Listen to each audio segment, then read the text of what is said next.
Denise Gwen, reading aloud for you from my short story, The Greasy Spoon, Chapter 13. Nick edged himself onto his left elbow and stretched up to gaze over the other side of the hay bale and saw a dark lump. "Ed," he rasped. The lump stirred. Ed was with him. Only, was Ed dying? "Ed!" The lump moaned. Ed took a pretty good whack to the head. "So did you, pal." Nick craned his neck up to get a better look, and a piercing shot of pain lanced him right between the temples, and everything went black. And he held his head still until the throb subsided, and then he opened his eyes. To the left and out of the corner of his eye, he noticed movement. He turned his head slowly to see the back of two heads with a baseball cap on each head, men, two men, one at the wheel, one sitting shotgun. There were only two farmers? Where were the others? A second engine gunned, and when he looked to the right and over the pickup truck gate, the headlights of a second pickup truck shone into his face. Ah. Well, now, that did make sense, didn't it? Jeb and his son drove into town together this morning, and the other two farmers drove into town in their pickup truck. Okay, so that explained that.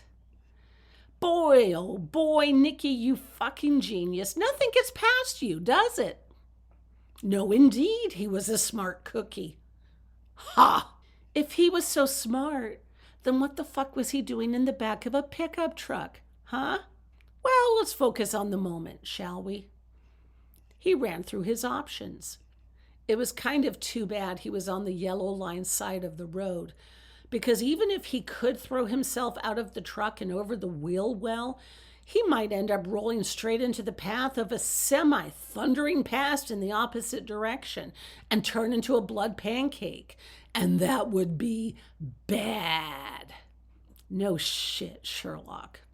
Now, if only he could throw himself from the truck and roll across the road without getting flattened by a car or truck, he might land in a ditch or some deep grass where they wouldn't find him if they happened to stop the truck. But he had a pretty good idea they'd search for him until they found him.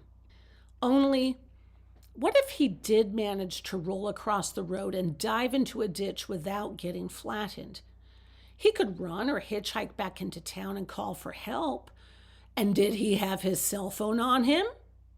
Well, let's take a look-see. What do you say?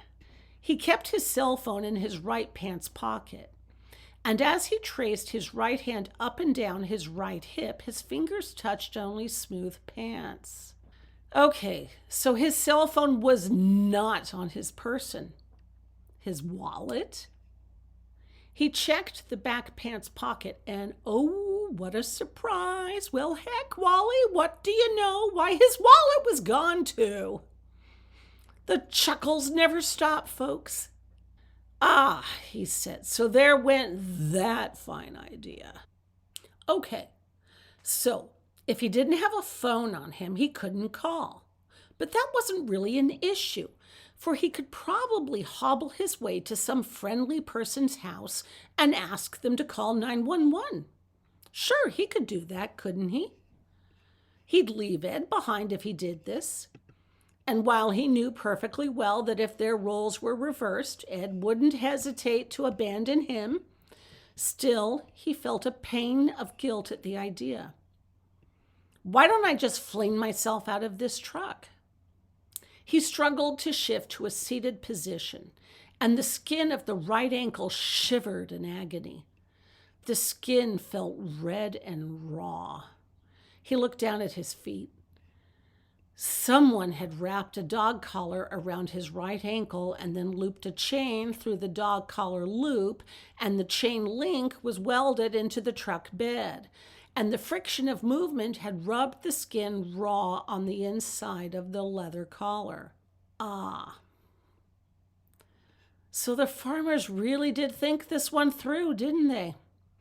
No doubt this chain served its purpose whenever one of the farmers needed to transport an animal, say, or a naughty child. No jokes, Nick. This is serious business now. The leaden form on the other side of the hay bale stirred. Then a pair of glazed-over eyes peered out through a curtain of matted hair and blood and green snot. Nick, I'm here, Ed. What the fuck happened? We got the crap beaten out of us and now we're chained to this truck. Ed remained silent for a long moment. Where are we going, do you know? Disney World? You fucker. How the fuck should I know? I just thought you might know. Well, if I had to make an educated guess, I'd say their fucking farm. Ed rolled over onto his right elbow, facing Nick. He patted his left pants pocket and dropped his hand. He'd been relieved of his wallet and cell phone, too. He rolled over onto his back and shifted slightly and lifted up his right hip and reached into his back pants pocket and pulled out his keys. Look, Nick, they let me keep my keys. That was nice of them. I expect they forgot. Yes, I expect that as well. He pushed the keys into the back pocket and let out a scream of frustration and punched the side of the truck. These fucking assholes! What are we going to do? I don't know, still thinking on it. Ed lifted himself up by the elbows and gazed blearily at Nick. Are we going to die? Not sure. Why don't you try screaming for help? Why don't you? I'm still your boss. Nick chuckled. Not so sure about that anymore, pal. I think these farmers are our bosses right now. Ed struggled to a seated position, leaned his back up against the cab wall, looked around him, and saw the same thing Nick did. Miles upon miles of smooth, rolling acres of farmland, undulating across the countryside for miles in both directions, with meadows and fields and soybean crops and fledgling farm crops and flat, rich soil that went on forever across the distant horizon, only stopping here and there with an occasional copse of trees framing the boundary between one farm and the other. This was farm country, where they might catch a glimpse of a solitary farmhouse surrounded by 400 rolling acres of farmland. And yes, there may very well be people inside these houses, but if they were tucked away inside. They were watching television, or typing up reports on their computers, or working in the kitchen and humming to the radio. And if Ed were to suddenly start screaming his head off, begging to be saved, well, the truck would have shot right past the house by the time a homeowner might take it upon him or herself to call for help, right? Yes, right. We're fucked, Ed said in a voice of wonder. Yes, I do believe we are, Ed. And Nick started laughing.